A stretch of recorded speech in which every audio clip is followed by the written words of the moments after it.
Incineroar, and they're ready to go. Alright, let's do this. They are going to play with the Santa hats. They're looking like Santa workers, some of the gnomes that work in this factory. And so, we start this out. It's Samus against Incineroar. Back on the same stage as well, Pokemon Stadium 2, as per usual. We now know that Lilat is in play, so Jeringas might resort to that. I know that Skyjay isn't really that uncomfortable on the stage either, so it might not work that well for him. But still, some pretty neutral interactions so far, but there we go. That's the first Revenge Side B, and the percent just flies off the radar. Yeah, the immediate advantage build with that percentage. The Revenge is just crazy, man. And I can imagine that he's going to get a lot of opportunities to actually use that Revenge because of all the projectiles that are going to be out on the field. The down B especially is going to be very easy to Revenge for Skyjay if it's not used properly. Yes, indeed. I mean, it's pretty tight. It's pretty precise. But when he gets a chance, you see the payoff, right? And now, look at Skyjay. I mean, what I love about Skyjay is that he is so confident in his reads. He knows that he kind of has to feel the opponent out. But when he does, when he's successful, you can expect a lot of percent to build up. And now he even has a chance to pull up this sick edge guard. Will he do it, though? Another layer yet? No, it's going to be the neutral layer. And now the side B, the miss. Oh, hang on, that was on purpose. He actually was trying to get Jeringas to go for the miss input in the air dodge, and it works. I mean, either way, it would have worked. I feel like since he went like sort of into the stage, it must have been like weird to time. But either way, it ended up working out, and now we see Skyjay with an immense lead right now, already 80% on this Samus, and that stock like it's fresh. Yes, it's pretty much a fresh stock, and oh, well, there we go. That's the first one from Skyjay, but still, good on Jeringas to take that. However, it is looking pretty hard to make this one back, all things considered, because of how much Skyjay is going for that Revenge too. Like, he is not eating up that much projectile damage, for instance. He is usually either avoiding that or waiting for Jeringas to approach physically and then go for that Revenge. I don't know if there's some interesting property in the way that you build percentage from that, but now this is where Skyjay shines the best. Ledge trap situations, he misses though, and now he has to work twice as hard.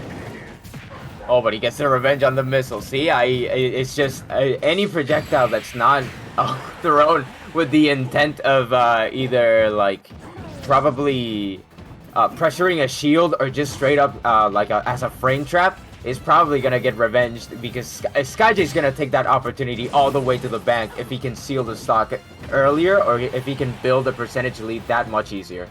100%, and you can't just keep feeding him missiles. That's what we're talking about. You're going to eat so much damage now, Jeringas. And look at Skyjay just walking, kind of waiting for Jeringas to place himself in front of him, but this dash attack will do it. And by the way, people are asking on chat what the format is. Only 2 people are going to move on from each bracket. Sorry, from each pool. So the heads of the pools, the first seeds, the first places of each one are going to move on to top 8 winner's side. The second place is going to move on to top 8 loser's side. And the rest are eliminated. So only 2 people are going out from each pool. So far, it seems like Law and Skyjay are on their way to top 8. For sure. But and you mentioned that Skyjay walking. It's more of it seems more of a confidence and in the fear factor. Not so much in the idea that he's gonna read you, but in the idea that he knows he's got you scared. He knows that you're gonna panic, and whatever you end up throwing out, he's ready to cover it. But now Skyjay actually in the corner, but gets out pretty easily. Throws out the Revenge to hopefully get hit by any projectile there, but not gonna get it. And so far, pretty even in percents.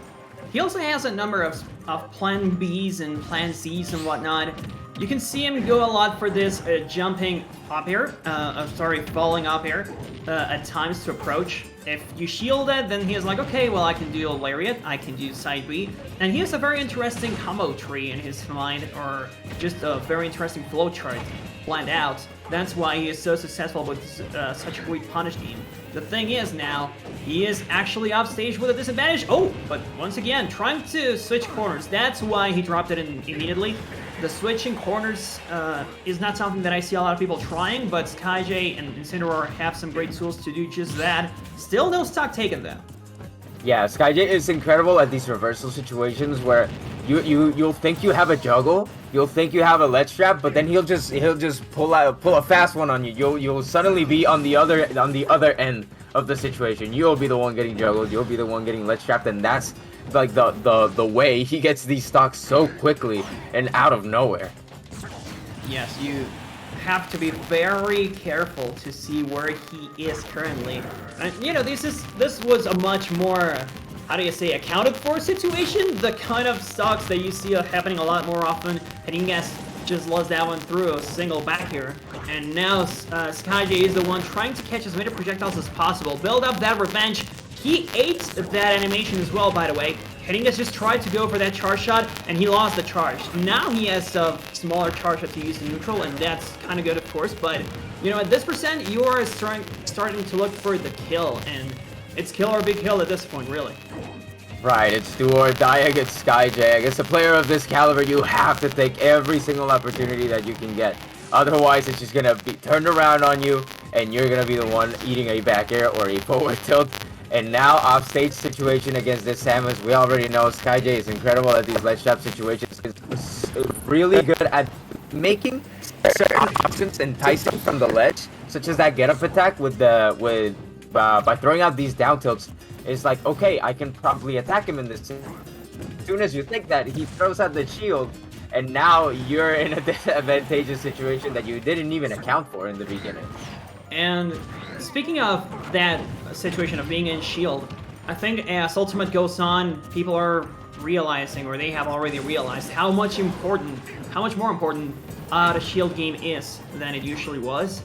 And it's kind of weird. I mean, like I told you, Skyjay goes a lot for these neutral airs and stuff. Jeringas might go for the up B, but there's a clear winner in that situation. Jeringas is a lot more vulnerable after a missed up B than Skyjay is after a missed neutral air. And here, he actually eats an up B, but still not enough to kill. Skyjay also with some great DI, and this will kill, actually. But he was just about to get to 200%, so yeah, that was pretty sad. Yeah. Oh, but the double down tilt into the up smash, not gonna actually seal out the stock. I thought for sure that was gonna be it. The double revenge, and now this is where it gets scary. What do you do against this Incineroar? He's running at you. It's essentially a train, and you gotta dodge it, but you know it's gonna mix you up once it gets there. That back here sealing out that last stock, and Skyjay gonna move on 2-0. Yes, a pretty solid 2-0 from him. Kind of what we expected, but still good to see how big of a fight Jeringas put up, right? For sure. I mean, he really held his own. Again, the